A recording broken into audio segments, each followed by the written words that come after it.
Welcome you all to the NPTEL online course on Smart Grid.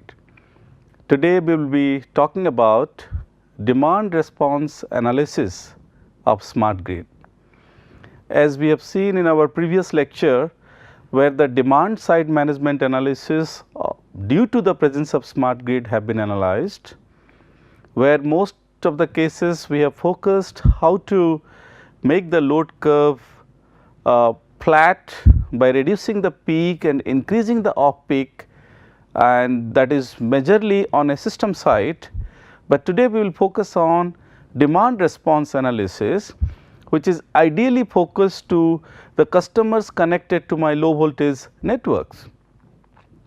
Now, if you go through the smart grid features, mainly it wish to incorporate maximum volatile renewable energy into the system, and ideally the renewable energy and the load demand characteristic do not match.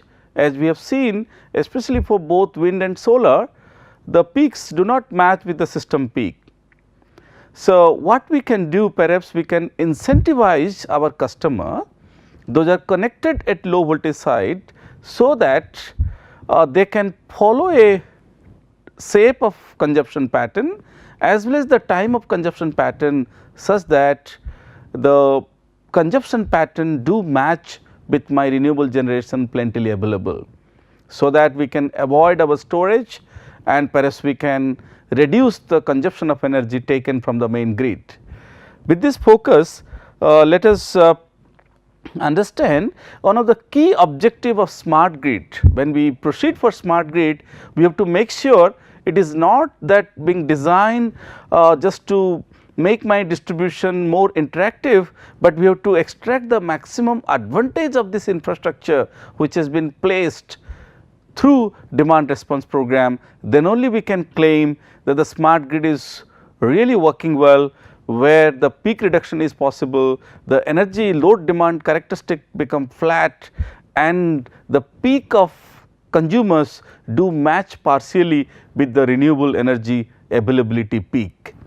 One of the key objective of smart grid is to make the power sector energy efficient by matching the load variation along with the volatility of the renewable generation by utilizing scalable information and processing strategies, and those information exchange is now possible because you do have smart grid in place. Now, moving further, the idea of demand side management include all activities which target to the alteration of the consumer's demand profile in time and or shape to make it match with the supply, while aiming at the efficient incorporation of renewable energy sources. Now, one of the main demand side management strategy is demand response. So, demand response according to me is a subset of the overall demand side management program, but sometimes demand side management is being aimed to a high voltage networks, whereas demand response is ideally aiming to low voltage network, where the customers can directly play an important role to manage your load profile. Now, what is demand response? If you see different part of the world, the demand response is being defined differently, similar to the smart grid definition.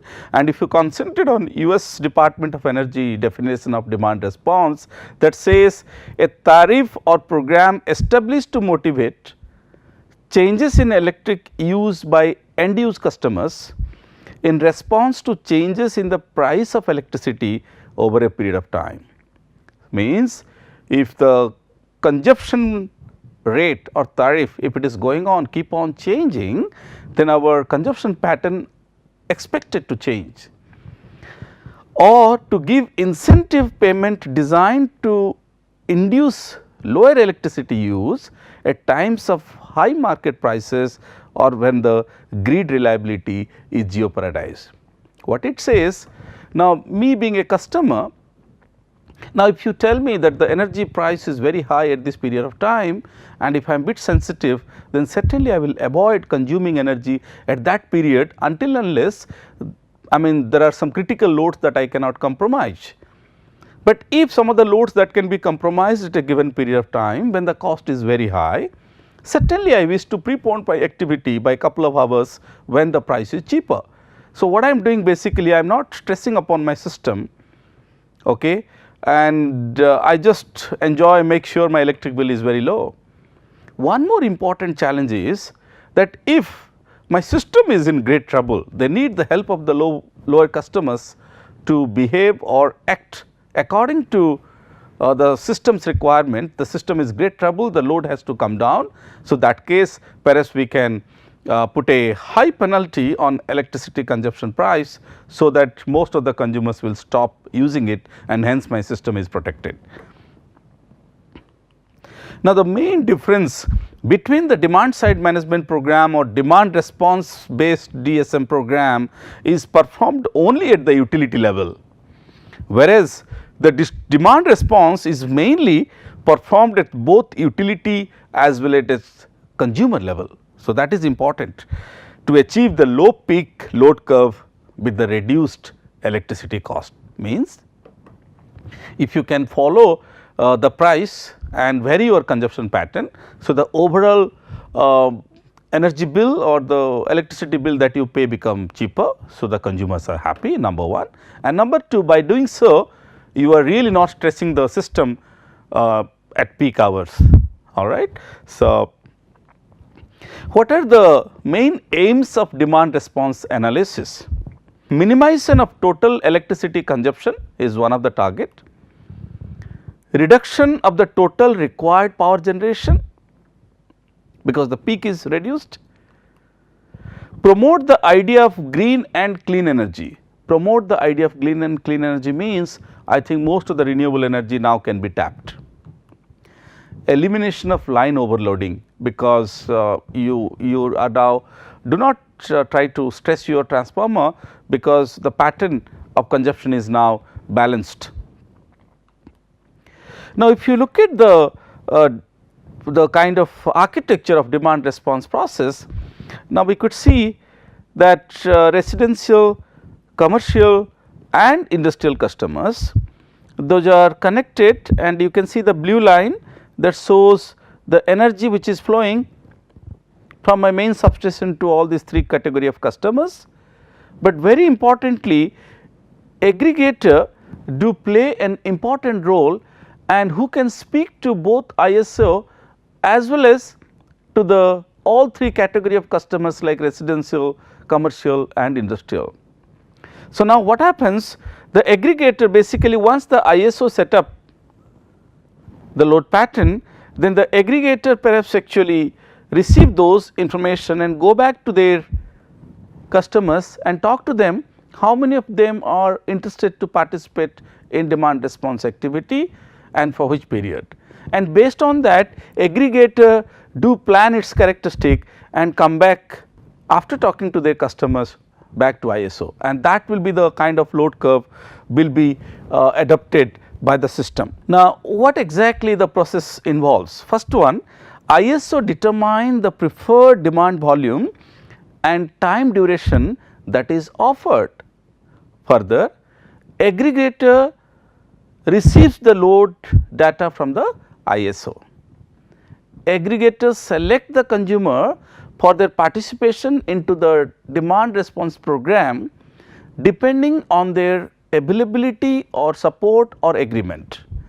Further, accounting the number of interested customer, duration of time, agree with the process of demand response participation, the aggregator try to optimize the load pattern, means at what time I can take them out, what time I can bring them in, so that aggregator can have an optimal load pattern and goes back to ISO with the new load demand data, and that is how the system works. Now, DR demand response is applicable to all category of customers. Now, looking at the industrial customers, I mean this is quite huge, it is in the form of megawatt scale, and load have critical temporal dependencies and must be scheduled with high time precision, because we cannot afford to delay much and we cannot compromise on the accuracy of the load shifting. So, that is quite important here. The demand response program should capable to monitor and control the loads in the scale of milliseconds. Furthermore, security issues are particularly important as the load profiles or the load shapes is highly confidential and competitive in nature. Now, when you go back to commercial, I think the main power consumption in commercial buildings are air conditioning, and the reduction of power consumption can be achieved by either the adoption of energy efficient building technologies or having control strategies for buildings energy consumption behavior, and perhaps we can also incorporate the price elasticity behavior, like if the energy cost is very high, normally the commercial buildings do plan accordingly so that the overall energy bill is reasonably low. Now, looking back to residential customers and the sophisticated software or the demand response program applied to residential customers are specially named as HEMS, Home Energy Management System. And residential demand response program are most complicated because the residential loads do have different nature and types of load, starting from 0.1 kilowatt to few kilowatts. Now, the very few important things like fridge you cannot compromise, it is a critical load, and then we have thermostatically controlled ACs and heaters, and deferrable you can defer but non-interruptible, that is washing machine. You need washing machine has to run in a day, and but you cannot stop it, and similarly deferable and interruptible, that is my dryer and electric vehicle. So, I think there is a great range of devices connected to my resident, and so that is why we believe the demand response program should target maximum to the residential customer to have a successful demand response program within a smart grid environment.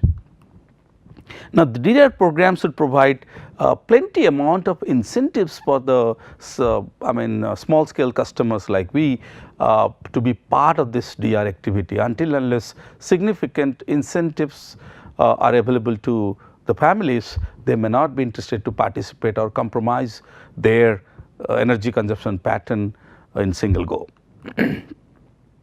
Now, the very important part, under these circumstances we required the quality of service, which is very important, we cannot compromise, and interoperability, which is one more important factor, scalability and flexibility, and finally security. Those 4 points need to be taken care. When you talk about demand response analysis, the researchers as well as we have to focus what is my goal.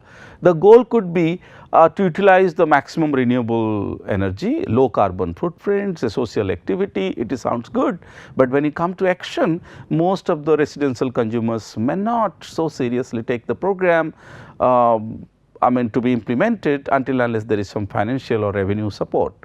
So, first of all we have to minimize the electricity cost of the bill, and then maximization of the social welfare, that is the system should get maximum benefit, and then minimization of aggregators power consumption, and hence that reflection can be made available to the consumers at low voltage level, minimization of both electricity cost and aggregators power consumption, both the maximization of social welfare and minimization of aggregators power consumption.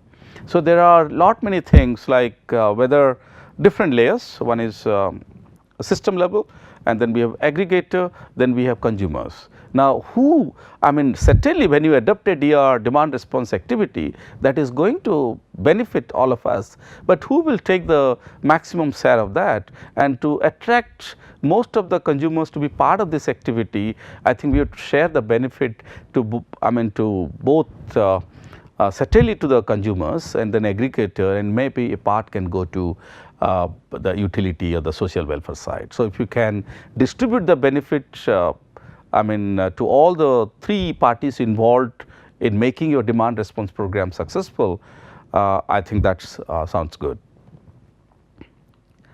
Now, classification of demand response program, there are different ways through which we can carry out this program. The first one is actually based on different control strategies.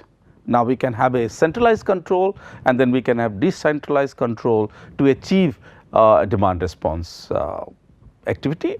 Then we can have, based on the price, we can have a dynamic price at different point of time, as well as we can have incentive or penalty based price. So, through price I can adapt my demand response activity, or it is based on the load, that is task related load or energy related demand response. So, it could be depending upon the task or energy, that also can be seen. So, overall the demand response program can be taken care or can be implemented in field based on the type of load, price, as well as the control strategy.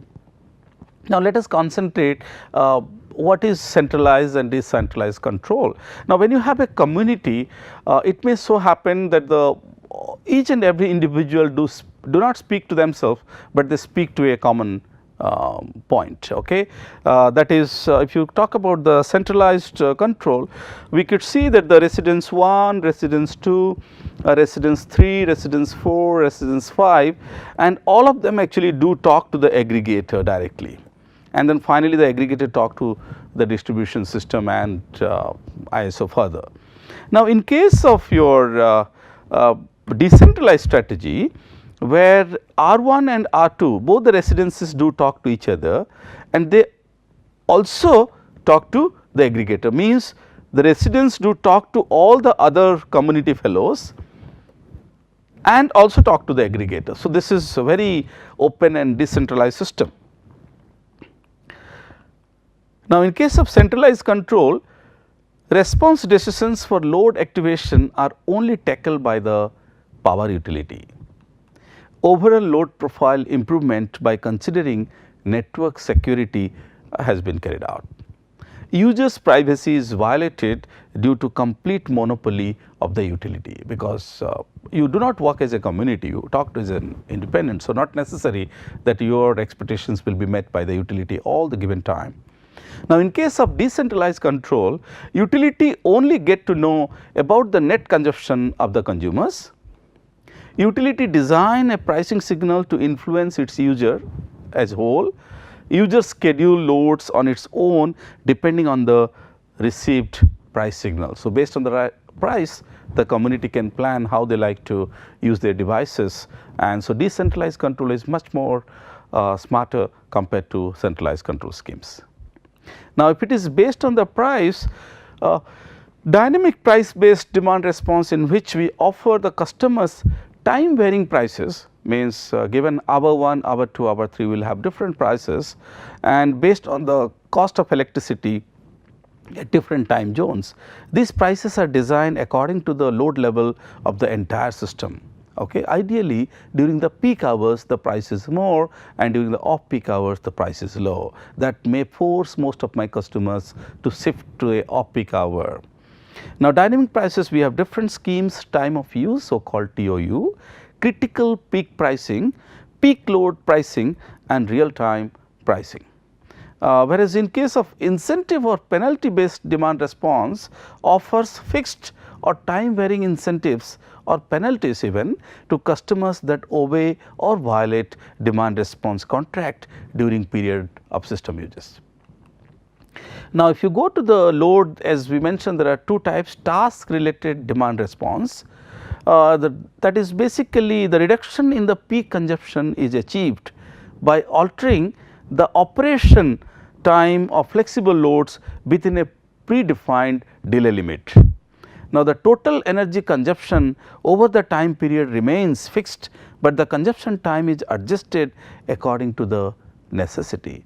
But in case of energy related demand response, does not alter the operation time of the flexible load, rather it lowers the consumption of some of the appliances at peak demand time. So, Time remains same, but the energy varies.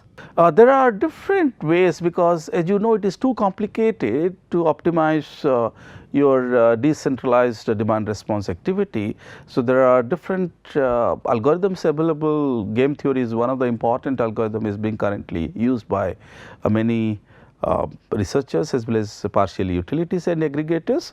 What we do in case of demand response activity, the main objective is to achieve the following.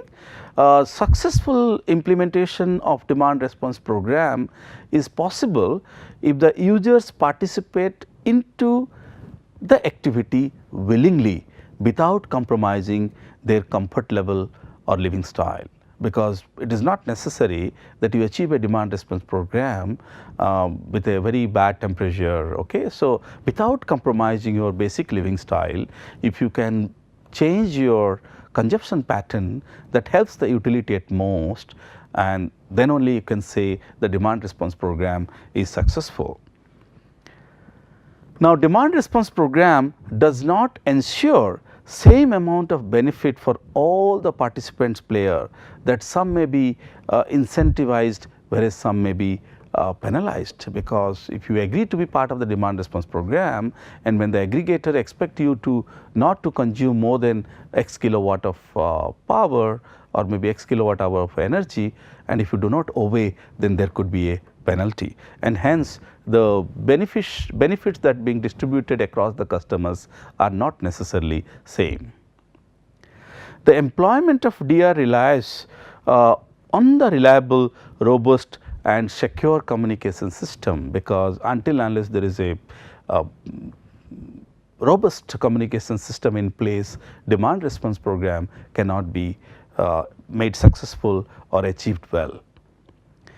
Choice of efficient energy price structure is the main key factor to attract the users towards demand response program. So, when you have different price at given day, then until unless you select the price well, so the price elasticity means how the consumer is going to behave differently based on the energy price.